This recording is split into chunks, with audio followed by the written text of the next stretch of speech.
At this point in the lifetime of the channel, I've had the opportunity to talk at least at some depth about a lot of the major characters in Bleach, but one character who I haven't ever really had the chance to touch on is Kaname Tosen, one of the main villains of the first half of the series. However, after 50,000 votes on our latest poll, you guys voted for Tosen to be the recipient of the next character analysis video, and I'm here for that. I'm actually really excited to dive into this very deep, complex, and flawed character. To me, Tosen operates in a really interesting middle ground. Despite being one of the major villains of the series throughout his tenure in Bleach, he was never as popular as Aizen or Gin, and he was never as prevalent as Grimjo or Ulquiorra. But I liked that area that he operated in, very much firmly a supporting sort of side villain, but one with a really intriguing arc of his own, and for what it's worth, in my opinion, one of the absolutely best fights in all of Bleach. Before we get started on this video though guys, if you haven't hit subscribe yet, make sure to do that now for more Bleach content like this every single week. And if you enjoyed the video, don't forget to give it a thumbs up as well to support me and the channel. Basically, hopefully, we'll just get more traction on the YouTube algorithm and more Bleach fans like yourselves will get a chance to see it.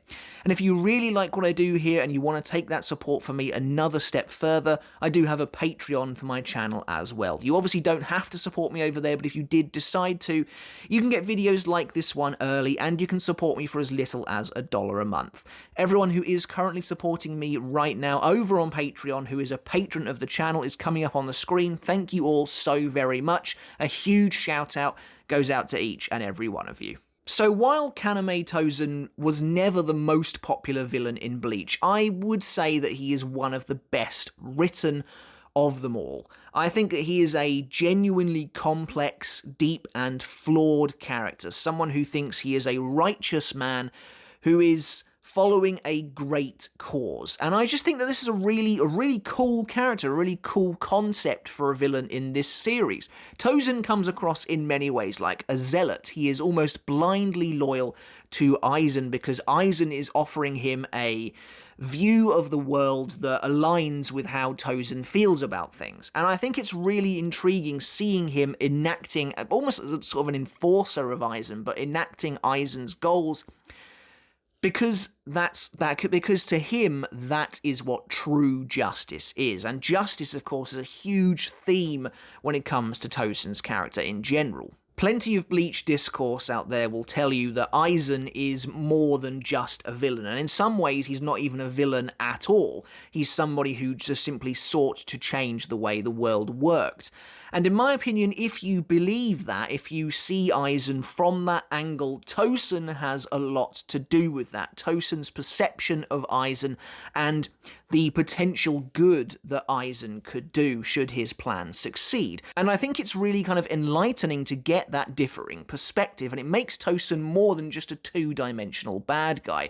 His motives, that we'll get into later, are understandable, and I think it's great as well that he has these clear motivations that help to really push the character along. As a trio, these villains have always been totally fascinating, and to me, Tosen perhaps does come across as the most virtuous of the three of them, and in many ways, a polar opposite of Gin Ichimaru, which I think was probably done on purpose.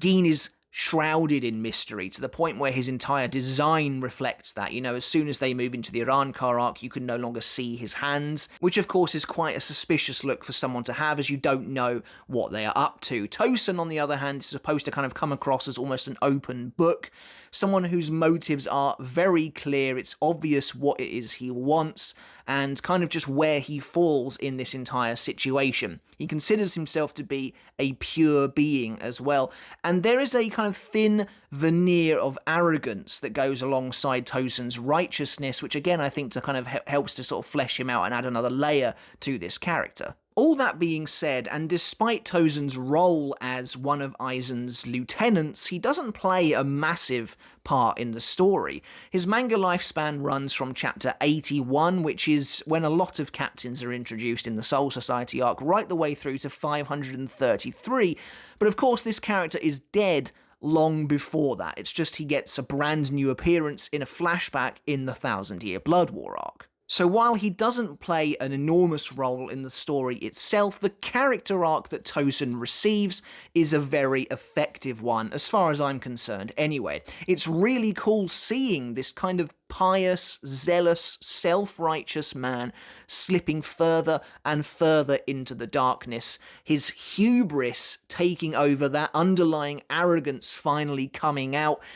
He makes almost like a deal with the devil, and you see that playing out in real time as he realizes kind of his ambitions bring him to the point where he is given the one thing he has always been missing, which is his eyesight, of course, but that leads to a Tosen who has completely lost his way. It's a really fun character arc for someone to go on, and in my opinion it makes for one of the deepest and most interesting villains in the series, because a lot of villains in Bleach just don't get this kind of treatment. This idea of him making a pact with the devil and being rewarded with something he thinks he has needed his entire life, only for it to cause him to be sent astray, is a really, really nice idea. And of course, as well, something that plays into Tosen's character is that he is always seeking something, and generally that is the path of true justice, supposedly the path of the least bloodshed.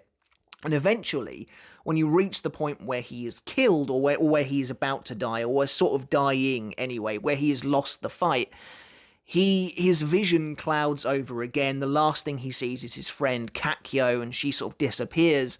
And I think that's obviously supposed to represent that he has gotten to the stage where he has lost sight of what he was originally fighting for. And so Tosen's story really is about this kind of shining star, somebody who could see the good in the world, who kind of loved a world that his best friend was in, but once she was taken, it started him off down this horrible, dark path, this dark descent, full of hypocrisy, full of violence, and in the end, it kind of consumed him, and he ended up in this like cavernous black hole, this pit of revenge that eventually his ally, his friend Komamura, would try to lift him out of. And again, that starts off a great arc for Komamura as well for the second half of the series. But to look briefly at this character from a visual standpoint, I think Tosen looks awesome. I think he's got a really cool design. And what's also really intriguing about Tosen is that he looks almost totally different virtually every time you see him. He has a different look in the Soul Society arc, the Arrancar arc, all the flashbacks we get of him. He looks different in each of them. And I just think it's really nice. This character has a really cool look to him that I think helps him stand out. My favourite look of Tosen's is probably how he appears in the Arrancar arc. It's very sleek, quite minimalist as well, which I think is really cool. And then, of course, how he changes throughout that epic battle he has with his former allies is great to see as well. His personality, you know, it's perhaps not hard to see why he wasn't as popular as his villainous cohorts. Aizen is, you know, immensely charismatic and a lot of fun. Gin is very sneaky, very kind of charming in that way, but also very sinister and gives off, you know, real villainous vibes. Tosen, in contrast, he is the straight man of the three of them. Really, he plays everything quite seriously. This is not a character who's ever likely to be used for comedic purposes, shall we say.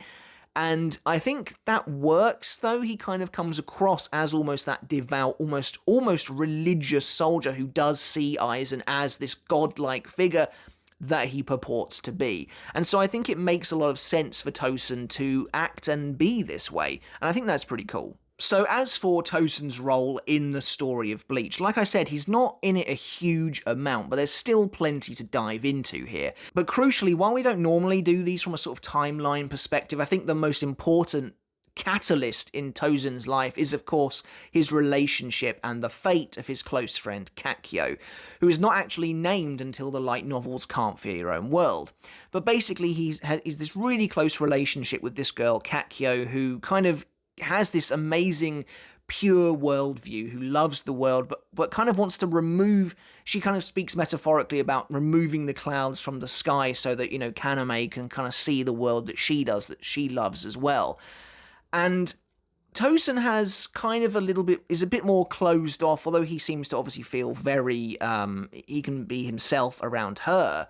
He does seem to be quite closed off to this idea, and when she is taken, when she is killed by her husband, and you know, that is gone into way more detail in the light novels, it seems to affirm Tosen's kind of beliefs, his belief system that the world is kind of broken as it is, especially with Soul Society not actually acting on the fact that she was murdered, that she was taken, someone so pure was robbed. And it is all of this that is Tosen's entire catalyst for being, for wanting to become a Soul Reaper and presumably, and kind of carve out the rot from within, essentially. So he takes up Kakyo's Zonzan Bakto and kind of makes it his own. So it's a cool starting point. It is a bit of like a villainous origin story we get to see for Tosen, perhaps more so than anybody else. It feels that way. It is cool to see him confronted with the injustices of Soul Society. This is, of course, delved into even deeper in Can't Fear Your Own World. And again, while these character analysis videos are generally manga-specific, we will talk briefly about Can't Fear Your Own World because it's important for Tosen's character and his motivations later on. But the crux of it is that his friend was robbed from him. She was given no justice. And so Tosen kind of takes justice into his own hands and seeks out somebody who he thinks can mete out proper justice instead. But this is why I think Tosen's story is a cool one. He is a victim of the system at the end of the day. Kakyo was murdered by a noble, so that was always going to be covered up. And Tosen, being essentially a commoner from Rukongai, has no way of getting justice unless he takes it into his own hands. And Soul Society, the Seireitei, has always been painted as morally grey. It is not a perfect place where, fairy tales come true. Just because Kakyo was killed by her husband doesn't mean that they will get the justice they deserve. And I think that makes Tosen a very relatable character. He's not someone who's out for world domination or something like that. He wants to change a fundamentally broken and vile system, a place that he considers to be evil. And I think that's really cool, but Tosen himself kind of falls from that pedestal, that position of grace, into this pit of revenge. And it's interesting, Tosen, I think, is a character built on hypocrisy at the end of the day. He is someone who seems to want something and talk about something else, almost as though he knows that what he wants is not what he is talking about, if that makes sense. So, he talks to Komamura about wanting to join the Shinigami for the sake of justice, for justice for his friend who he lost, as they are by her grave. Again, a nice scene. These two characters build a wonderful bond together, two outcasts in a way, or at the very least two people who are missing something. Tosen is missing his eyesight, and Komamura is obviously a huge kind of wolf man, and so has been an outcast for ages. And this is an interesting dichotomy that we'll get into later, as it really forms their individual worldviews and is what will inevitably lead them to clash later on. But Tosen is talking to Komamura about justice and wanting justice for his friend. In reality, what he wants is cold-blooded vengeance. He wants revenge for his friend, not really justice in I guess the kind of judicial sense. He wants blood. And I think that's really interesting because this character, he kind of espouses this kind of whole virtuous, self-righteous appearance, but really, deep down inside, he just wants revenge. But in the Soul Society arc itself, you don't really get to see too much of that. Tosen doesn't play a massive role. He's present at the first ever captain's meeting that we get to see. Then he is with Komamura when they meet up with Unohana, and she kind of confirms that Aizen has been killed. And at this point, Tosen decides to step into the fray himself, as he believes that the fastest way to getting answers is to bringing an end to the Ryoka invasion. Kubo seemed to be going for something slightly different with Tosen, I think, here at the start of the series, basically making him into an almost like a monk-like pacifist, to the point where he says that he hates battles, he doesn't want to really get involved in a battle, and then later on, when he subdues Uryu Ishida with a really cool-looking ability, by the way, that basically inverts the page into like this negative zone look. It looks really cool. But he starts crying after defeating Uryu, and he's like, maybe now these pointless battles can begin to come to an end. And he is like this almost monk-like pacifist early on in the story, which I don't I don't know if that really fits with the character we get later on. In my opinion, he kind of becomes a bit more hardened as the series goes on. He becomes a bit more hardline. Perhaps that is just to symbolize him falling deeper and deeper into darkness, but in my opinion, the Tosen we see in Soul Society arc doesn't really line up with the Tosen we get in Turn Back the Pendulum, who ruthlessly cuts down his captain. And I don't know, maybe this is kind of an act he's putting on, but it seems unlikely to me. I guess perhaps you could, because so basically one of the most important quotes that Tosen gives that I think offers a real insight into his mind is something along the lines of slaughter with no cause attached to it is just slaughter, but slaughter in the name of a great cause or a worthy cause, that is justice. And so I guess in Tosen's eyes, his fighting Uryu, this Ryoka invasion, this is pointless bloodshed, pointless battling that didn't need to be.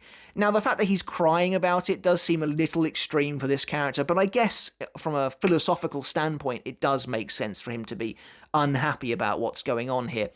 But again, there's that idea of hypocrisy. Basically, he's only really happy with violence if he is the one dishing it out. He kind of sets the terms for what a great cause actually means. And of course, a great cause is completely subjective. Aizen wanting to wipe out thousands of innocent civilians in Karakura Town, in Tosen's eyes, is apparently a great cause, is apparently justified. Apparently that is genocide justified, whereas apparently Ichigo coming in to save Rukia is pointless battling that, needs to come to an end. So, I think that, again, Tosen is a dangerous person. He is a person whose mentality, whose kind of ideology has been allowed to run rampant, and that's why he is so loyal to Aizen, I think, in many ways, because Aizen gives him what he wants, basically.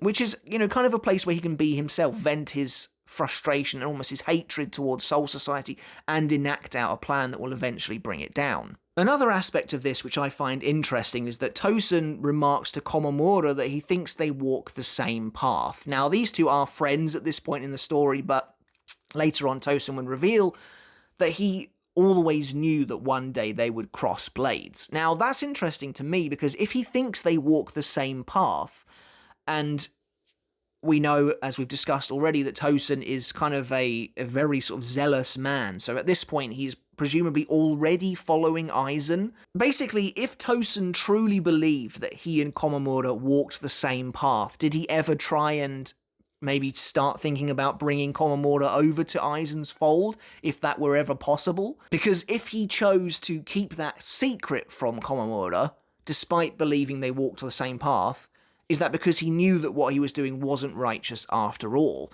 Or is it simply that he was just lying to Komamura about them walking the same path this entire time? Both are possible, I think. Tosen then fights Kenpachi Zaraki in a really cool scene that I think tends to maybe go a bit forgotten. There are a lot of great scenes in the Soul Society arc, and there are a lot of fights as well, and I actually do really like this one. Tosen uses his Bankai Suzumushi Suishiki Enma Koragi, which is a really cool ability, enveloping an area in this enormous jet black dome, which then just robs the enemy of all of their senses, basically. It's really cool. Tosen does quite well against Zaraki, but, he just gets too ahead of himself, I think, too full of himself, and allows Zaraki to get the better of him. But this is a cool fight, I think, because Tosen goes almost, immediately into Bankai. We get to see one of his Shikai abilities just before this one. I think it's Benehiko he uses that summons all the blades. That's, again, that's really cool as well, and I think this is just a great fight. It's really great because, again, Tosen has this idea in his head that Zaraki is like a bloodthirsty, fight-loving demon, which, is not exactly wrong, but it's not that he hates Zaraki, as he says, but as soon as he saw this man who joined the Gotei 13 by murdering the previous captain, he knew, or at least he believed, that this is somebody who would disrupt the peace. And again, there's some kind of nice irony there, because Tosen is the one who disrupts the peace. Zaraki has never really done anything like that. Zaraki is, I guess, in many ways the inverse of Tosen. Tosen kind of on the outside looks respectable Again, he's like coming across as almost this pacifist. He doesn't want to fight. He doesn't hate, supposedly. But on the inside, there's a dark soul, a bitter soul that has grown cold over the years. Whereas Zaraki, yeah, he kind of looks like a monster, and he does love fighting, but I think he cares as well. He cares about people. He has friends. You know, really, he is that kind of heart of gold trope, but it works really well.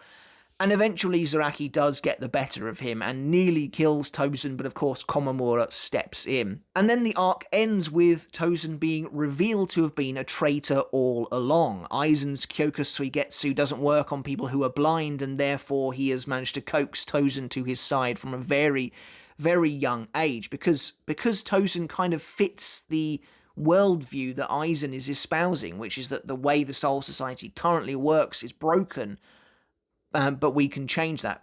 You know, bringing about a revolution, essentially, which I think is really cool. And of course, there's that great moment. I love the scene where Aizen ascends to Waco Mundo. I think it's one of the best scenes for his character, but it's also a great scene for Tosen's character, because Komamura, you know, smashes his fist into the floor, and he's like, you know, Tosen, where's your sense of justice now? I thought, you know, you did what you did for your friend.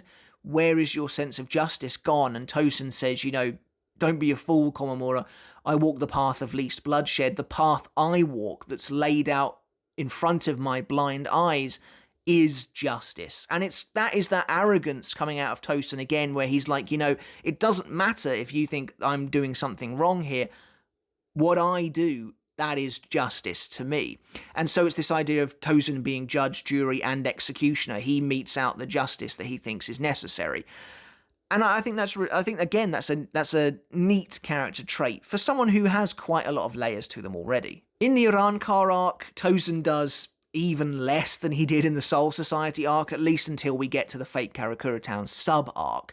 But now he has truly become one of Aizen's commanders. He is obviously in a new outfit now and sharing that role with Gin Ichimaru. They're both commanders of the Espada. And he still believes, despite having become a turncoat against the Soul Society, he still believes in like a rule of law and this idea of order versus chaos. And Grimmjow, in many ways, is, you know, like a new Zaraki as far as Tosen is concerned. Somebody who will bring about destruction to everything they have created because he is just reckless and does things with abandon. And I think this is cool because this moment where Tosen reprimands Grimmjow for taking all those Arrancar out and getting them killed without permission is really cool, because he just cuts Grimmjow's arm off. He initially wants to kill Grimmjow, but Aizen's kind of like, whoa, slow down a little bit. But Tosen getting the chance to dish out what he believes to be justice is cool, because it's that idea, like I said, of him being judge, jury, and executioner. It's not even that Aizen has told him to do this, because as we find out later, Gin kind of says, well, you knew how Kaname would react based on that situation. So Aizen was not so much manipulating Tosen, but I guess in a way he kind of was, because he knew that Grimmjow would offend his sensibilities. And so Aizen is sowing discord by really having Tosen get riled up about someone who just completely flouts the law. And they clash again in the Espada meeting scene where, as I mentioned in the last video about Aizen moments, Grimmjow just completely disrespects him and tries to leave, and Tosen tries to shut that down. And as these characters are two characters that really should be butting heads, I would have loved to have seen even more from their relationship. I think that would have been really cool. Later on, we get a rare scene of discussion between Tosen and Gin.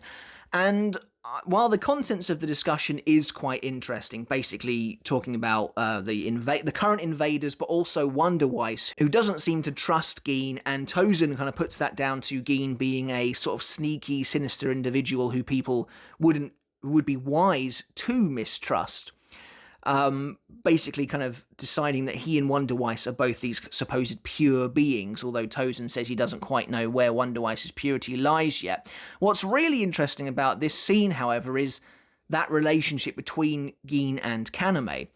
Because when you think about it, it's something that I don't think is ever really touched on, but these two have been in cahoots for over a century, which means that they have been liaising in, secret for over 100 years, conspiring against the Soul Society, against their supposed friends and family, which means you would think there is more to this than just a business sort of partnership. Do these two like each other at all? Because they've obviously been through a lot together. They are working partners, essentially. Or are they literally just here together as a result of them both following Aizen, for their own agendas? I think that's a really interesting thing to consider. Is there any friendship between these two at all? Because they maybe don't know each other that well, because obviously Tosen doesn't know Gin's true intentions, but they have spent a lot of time together outside of the traditional circles, and I think that's really interesting to think about. Tosen then plays a small-ish role in the Turn Back the Pendulum flashback, where it's revealed that he betrays his captain, as he's now part of the 9th Division. He betrays Kensei, using his Bankai again, which is really cool, basically just casting this net of darkness over the Vizards. Well, they're not Vizards yet, but it lets him take them out. And it's really cool because, again, it shows you that Tosen is so devoutly loyal to Aizen that he's willing to take out his captain. And that makes a lot of sense, basically knowing what we know about Tosen's relationship with the Soul Society, the way he feels about the Soul Society. He probably cares nothing at all for Kensei and Mashiro, and it's pretty dark that he finally is getting a chance to enact his vengeance, I guess. But he's also fascinated and seems to be devoutly interested in these holification experiments, which in my mind was always more of an Aizen thing. That was what he was after, was breaking those boundaries between Holo and Shinigami and attaining greater power. But Tosen's really all in on this as well, and I suppose it's him seeing it as a means of escape, a way to not just be another Shinigami, not just be a cog in that machine that he hates so much. And I kind of wonder, at what point did he decide holification was the way forward for him? At what point did he decide to holofy? Because we see him observing the experiments here, we see him observing them later on in Everything But the Rain, and so it can't have been, I imagine it was probably after Aizen got Kisuke's Hogyoku at the end of the Soul Society arc that Tosen was like, this is my chance, please holofy me and, set me free from these Shinigami bindings, essentially. Honestly, that's the sort of thing I would have loved to have seen. I think it's a great twist that Tosen reveals he has holification powers a little bit later on, but I think for his character, it would have been cool to have seen that and to really see why he was so invested in these monstrous experiments. But of course, that leads us to the fake Karakura Town arc, which is Tosen's shining standout moment. And I know I feel like I always say this, but I'm not going to go crazy in depth because this fight between Tosen, Komamura, and Hisagi is one of the best in Bleach's history. One of my absolute favourite fights of all time. In the manga, it's fairly short, but the dialogue here is Kubo firing on all cylinders. The character relationships here are wonderfully presented, and we will dive into some of that now. But this is a chunky, a beefy bit of character study, I guess, for Tosen in this battle that really brings to light his flaws, his ambitions, and it all coalesces to make a really compelling bit of reading. Before that, though, there's a really nice moment where Shinji insults Kaname by calling him an underling. And he's like, that's big talk coming from just an underling. And I always found that to be really interesting. Obviously, he's trying to rile Tosen up, and it kind of seems to work, I think, because Tosen is like, well, we'll see how you feel about getting killed by an underling.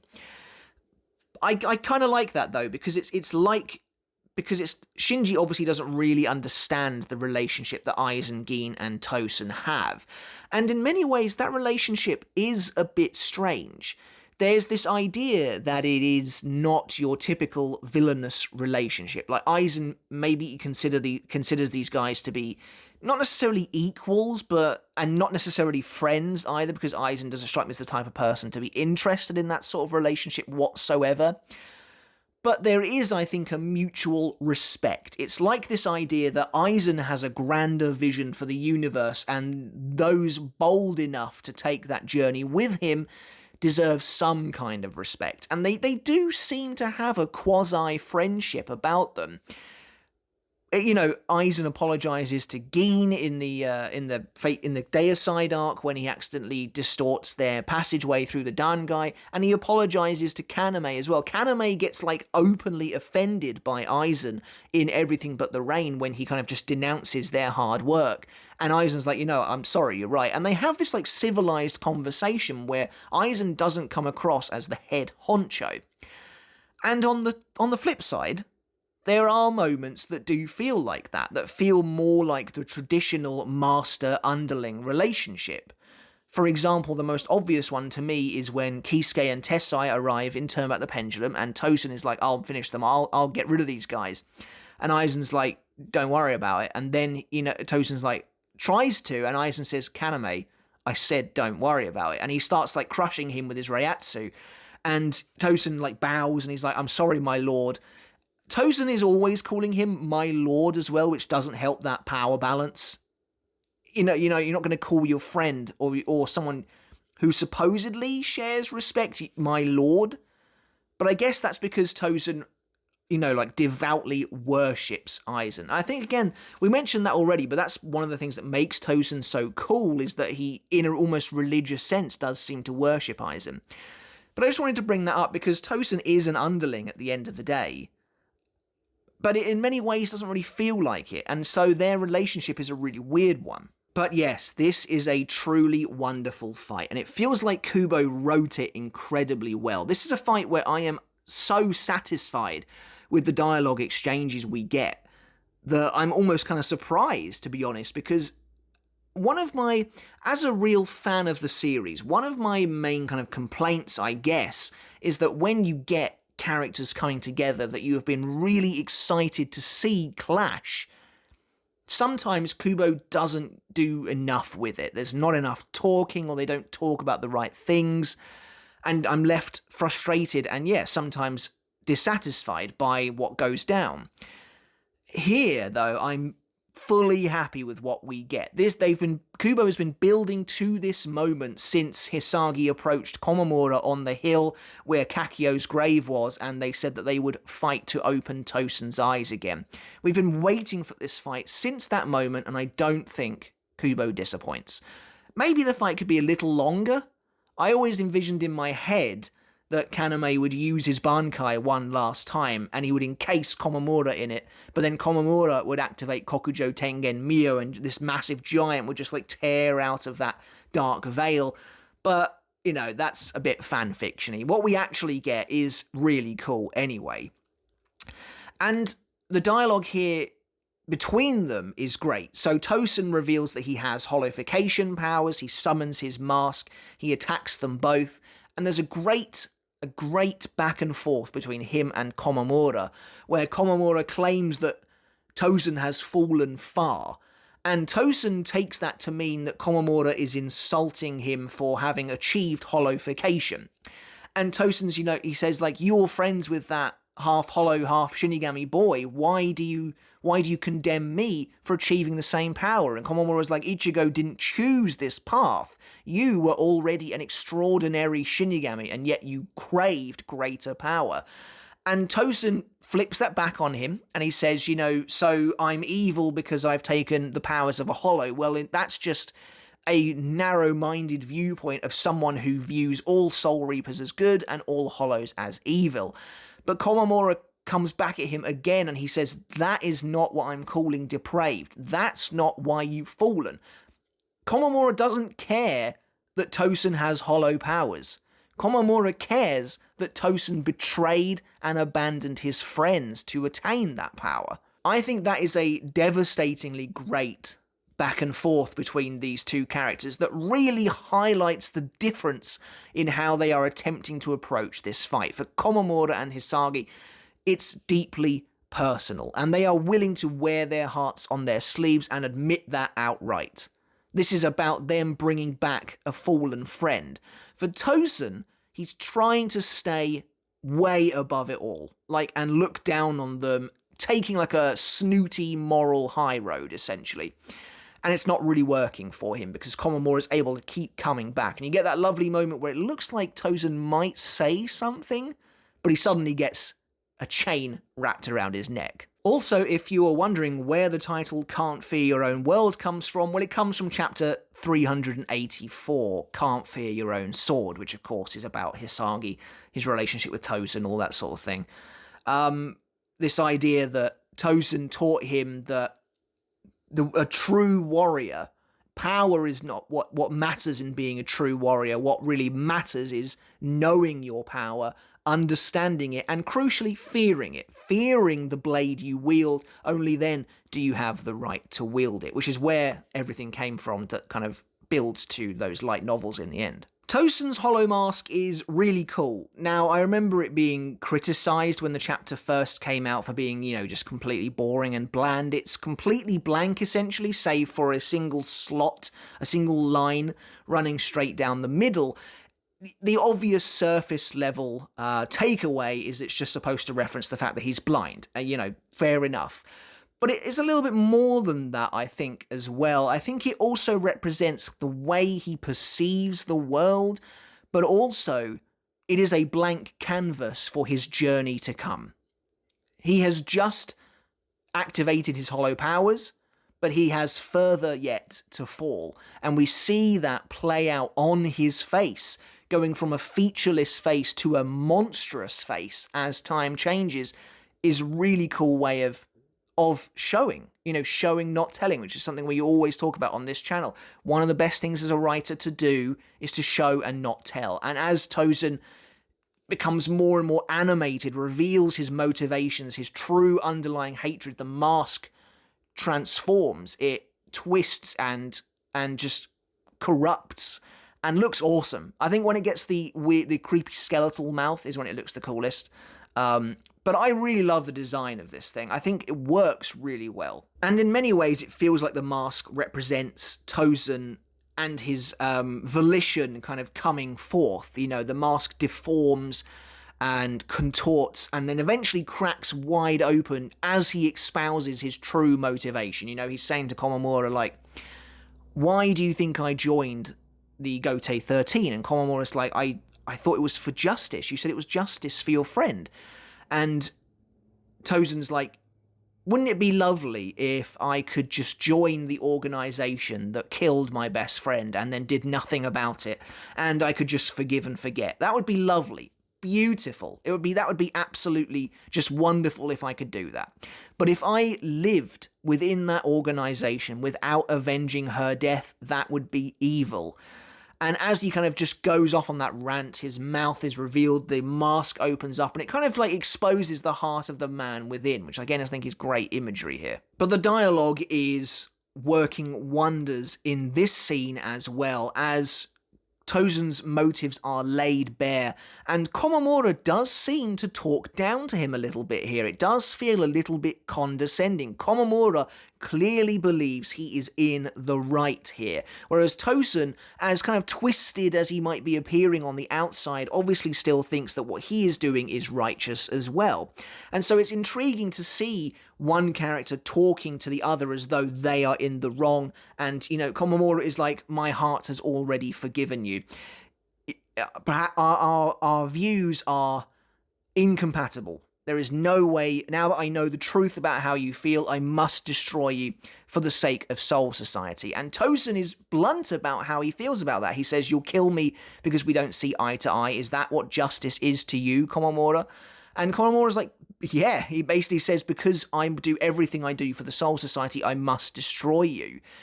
And I think it's fascinating, this. I think it's fascinating because no character feels like they are truly in the right or in the wrong, I think. Obviously, Komamura and Hisagi are the good guys in this scenario, so by virtue they are in the right here, and Tosen is the villain. And I think, it's obvious that just by wanting to affiliate with Aizen, who is trying to wipe out a town of innocent people, Tosen is the bad guy. And that's the kind of black and white binary version of this. But I like that Kubo goes those extra steps in this fight in particular, where these themes of duality, of black and white justice are really being brought up. I think it makes an awful lot of sense to, I don't know, at least make it so we can question Komamura. Because it is fascinating that he does sort of just almost not listen to Tosen at this point, and he's just like, I've already forgiven you. And Tosen says, like, don't talk to me like you're a god. You know, when did I ask for your forgiveness? I don't need your forgiveness because it doesn't matter to me. And as far as I'm concerned, I'm in the right. Why would Tosen want the forgiveness of someone who he thinks is in the wrong? I think those perspectives just work so well. Crucially, with these two characters, where their paths differ at the end of the day is the way they perceive the Soul Society. They've both had different experiences with the Soul Society at the outset of their journeys, which has formed their paths moving forwards. They both lacked something. Like I said, Tosen can't see, and Komamura was shunned by everyone thanks to his appearance. They were both gifted Shinigami, but ended up going separate ways. The first real kind of experience Tosen had with Soul Society was the unjust murder of his friend, and the fact they did nothing about it. On Komamura's side, Genryusai took him in, gave him a home despite his appearance, and the Soul Society became his home. And so from that point on, they are on irreconcilable paths to conflict. And I think that's really cool. Eventually they will clash because they both stand for something different. Komamura loves and cares for the Soul Society because it took him in. It gave him shelter. Tosen hates it, thinks it's rotten to the core, and despite them seemingly being friends, their clash is inevitable. But I do think what makes this fight so compelling is that both sides are at least understandable. Of course, though, Tosen, from a binary sense, being the villain, is pushed to the point of no return, and transforms into a grotesque monster with his Resurrection Gria Grigio, which thematically, interestingly, is similar to his Zanpakuto, Toe, turning him into this kind of monstrous, cricket-like bug thing, which again drew a lot of criticism from fans back in the day for looking ridiculous. I actually think it looks really cool. Apart from the head, that does look a bit strange, that Tosen's, like, chin is just sticking out of this massive bug-eyed head. But everything else, I think, actually looks pretty awesome, to be honest. And I think this Resurrection was a big surprise back in the day, but it is also just a really kind of cool twist for the end of the fight as well. But of course, this is the end of Tosen's journey, and it's at this point that he is at his most, dire. He has reached the darkest point of his cavern. He has fallen about as far as he can. He has lost sight, really, of who he once was, and of course that's the great irony with this moment. Tosen has gained the ability to see, finally, but he has completely lost sight of everything that really meant anything to him. His crusade for what he believes to be justice is leading him to murder his true friend, Komamura, and that is the point of no return. And I think it's a really powerful moment. It's not so much that Tosen's motives are wrong, but the execution, the way he goes about it, his thirst for greater power has corrupted him, and finally gifted sight, he uses it to inflict cruelty on Komamura, the cruelty that he knows Komamura has suffered from his entire life when he says that you are uglier than I even imagined. Of course, if Tosen could truly see, he would see the monstrosity that he has become as well. And it's, stuff like that is, fairly surface level, but really well done. Of course, just before Tosen can deliver the finishing blow after their battle between Komamura's Bankai and his Resurrection, which again is pretty cool, but very, very short, Hisagi manages to land a devastating hit, impaling Tosen through the head and then using Kazushini, activating it. This blade, this scythe, comes out of Tosen's mouth. It's pretty dark, it's pretty gruesome. Bleach, has its fair share of gore, but when you think about what's actually happening there, especially since Kazushini has a second scythe which is going backwards, that's pretty rough. The implication, I think, is that Tosen could survive it, but in my opinion, I always thought when the story first came out that Tosen was going to die here. But it seems like now the idea is that he probably could have survived it. I'm not entirely sure, but regardless, the fight is over. Thinking about it, it is kind of insane that Hisagi kills his captain and still wasn't promoted. I think in the light novels it mentions he was offered a promotion, but certainly as far as the canon manga is concerned, it seems like he was never offered anything, really. And they just accepted Kensei back instead. But I guess thematically it makes more sense for Kensei to come back and retake his old position. But regardless, this final scene of Tosen's is nice. It's nicely handled, I think. It's a sort of tender and soft moment. Tosen has mostly returned to his former self. The effects of his resurrection are effectively gone, although one of his arms is still this like monstrous bug arm. Which again is kind of interesting because it's like, what's actually happening here? Is he fully turned back, or is just the serious damage that Hisagi has just done to him weakened him to the point where a lot of his powers are like falling away from him? I don't really know. But he mentions that because of his hollowification, he can still see, but crucially he can still breathe. And Komamura, he's like, don't talk, your throat has been severed, but you can still currently breathe. Which was what made me think he was about to die. But Komamura goes on this lovely speech again, just capping off this fight with more excellent dialogue about how, even though Komamura himself felt that they were destined to eventually clash as well, and that's the truth, but he still saw Tosen as a true friend, and that if Tosen were to disappear completely, it would leave a gaping wound in Komamura's heart. If Tosen gave himself entirely to revenge and lost himself forever, it would have that effect on Komamura. Which, of course, is lovely in hindsight. I mean, it's a great moment for Komamura as well, because it effectively sets up, although we didn't know it at the time, his character arc for the final arc, leading to a very literal representation of that, which is really cool. But Tosen is clearly moved by this, he cries a little bit, he's like, thank you, Komamura, so this is a moment of coming together for these characters, I think, where they realise that actually they do all mean something to each other, and although their clash may have been inevitable, they've kind of come out at the other side, their bonds mended in some way. Just as Tosen tries to look at Hisagi's face one last time, his body completely ruptures and he explodes. He literally explodes. Like, blood is just going everywhere. His arm goes everywhere. And it's another horror movie moment, and Hisagi's like just in utter shock as he just screams, Captain, Captain, and Komamura turns to Aizen, who is smirking at them, and he roars Aizen's name. Now, this scene is a weird one for me. And, I'm ready to accept what the novels say is going on here, but at the same time, I'm not. So I've always had in my mind, I've always had an idea of what is happening in this scene, which was that Tosen, because he was now heavily weakened, near death, was no longer able to keep back the hollow Reiatsu, and it devoured his body. His body was destroyed, it committed soul suicide, which is literally what is explained to us in Everything But the Rain, which is a body that has undergone hollowification needs a stabilizing agent, or it will break down. It will be completely destroyed.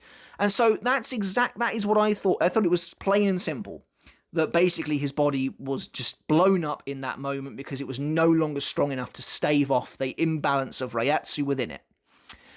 And when we saw that in Everything But the Rain, I was like, Kubo is telling us this to explain what happened to Tosen. Can't For Your Own World throws that all into whack, however, basically saying that Aizen mercy killed Tosen in this scene. Because apparently Tosen came to him and said, if I ever come to a time where it looks like I am forgiving Soul Society, where I am ready to be assimilated back into them, please kill me. Put me down.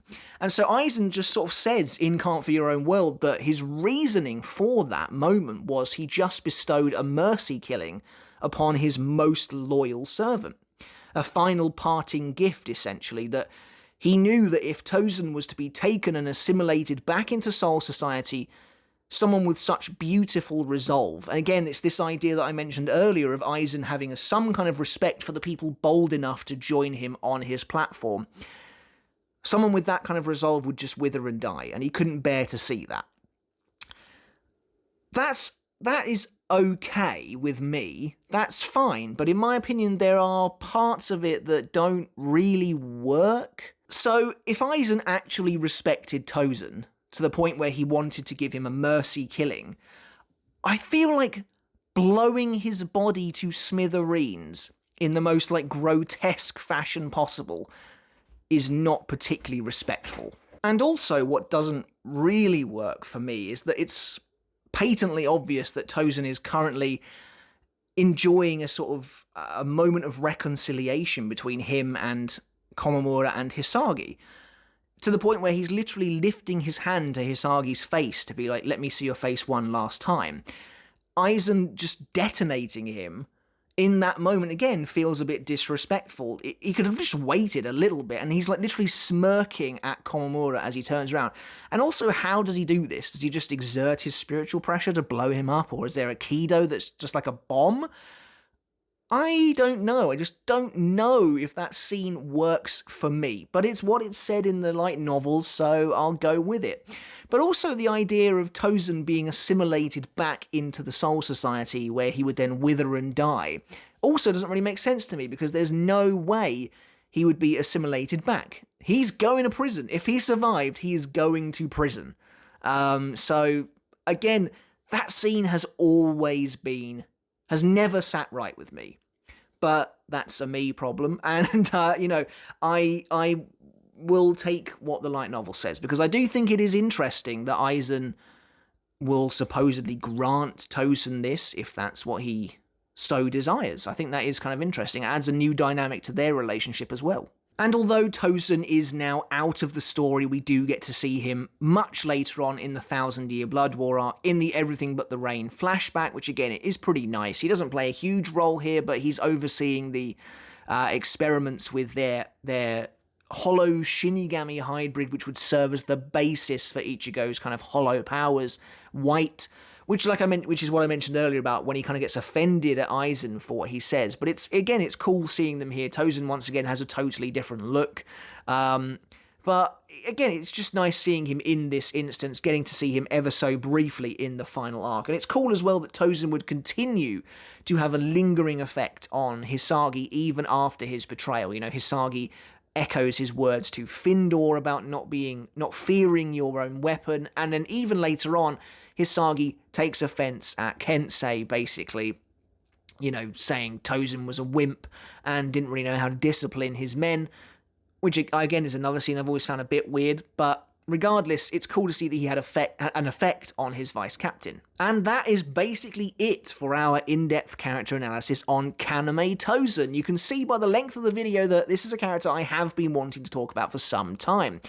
This is a villain who has real character relationships. In Komamura and Hisagi, they forge this really fascinating trifecta of personalities who are always destined to clash one day, and I think Kubo just pulls it off masterfully. I really do love their final battle, and I can't wait to do a video dedicated just to that at some point in the future. But those relationships are key to Tosen's character. His almost entirely off-screen relationship with Kakyo, one that we just don't really get to see, is also crucially important as a catalyst to his kind of villainous turn as well. And his worldview, although hypocritical, is one that I think is also just really interesting to see play out. And to see him kind of abandon the Soul Society just to follow this dream of perhaps changing it one day as well, I think just it works. This character really works, I think. And I've never really... Although Tosen is not my favourite character really by any stretch of the imagination, I enjoy him. I think he looks great. I think his abilities are really cool. Suzumushi is an awesome Zanpakuto that we do not get to see a lot of. Like I said, that ability right in the Soul Society arc where he kind of inverts the world is just really cool to see on the page.